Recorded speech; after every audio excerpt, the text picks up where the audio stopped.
তো আপনার তো অনেক সমস্যা ছিল, বিশেষ করে হচ্ছে খুব ঘন ঘন প্রস্রাব হতো আপনার, আর প্রস্রাবের সাথে হয় যেত।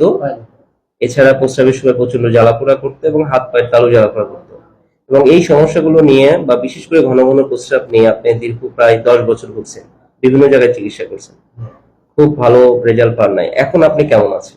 এখন মোটামুটি আগের চাইতে অনেক এখন সুস্থ আছে। আগের চাইতে অনেক সুস্থ আছে, এটা হলো মূল কথা। এছাড়া প্রস্রাবের জ্বালাপোড়া কমছে তো? প্রস্রাবের জ্বালাপোড়া, হাত পায়ের জ্বালাপোড়া কমছে। সব দিক থেকে মিলিয়ে আপনি কেমন আছেন? সব দিকে মিলে তো সবাই সব দিকে মিলে আমি না সুস্থ আছি। আগে তো কাজ করতে পারতেন না, কাজ করে পারতেন না, জ্বালা বাড়া হতো, পেশাবের ঘন ঘন পেশাব হতো। এখন মাঝে মাঝে এখন পেশাবের জ্বালা বাড়া একটু করে আছে। আসলে হোমিওপ্যাথি ওষুধে কাজ হয় কিনা এটা হলো মূল কথা। আমরা অনেকেই মনে করি যে হোমিওপ্যাথি ওষুধ খেলে অনেকে পানি পড়া বলে, যে পানি পড়া বা পানি দেয়। হ্যাঁ, এইটা আসলে আপনার এই যে এই আমাদের কাছে চিকিৎসা নেওয়ার পরে হোমিওপ্যাথি সম্পর্কে আসলে আপনার কি বলার আছে? মোটামুটি ভালো, আমি চিকিৎসা মোটামুটি ভালোই গেছি। এমনি হোমিওপ্যাথি চিকিৎসা তো ভালো, এটা আপনার কাছে কি মনে হয়? আমার মনে হচ্ছে আর আসলে হোমিওপ্যাথি চিকিৎসা কি রোগ সারে?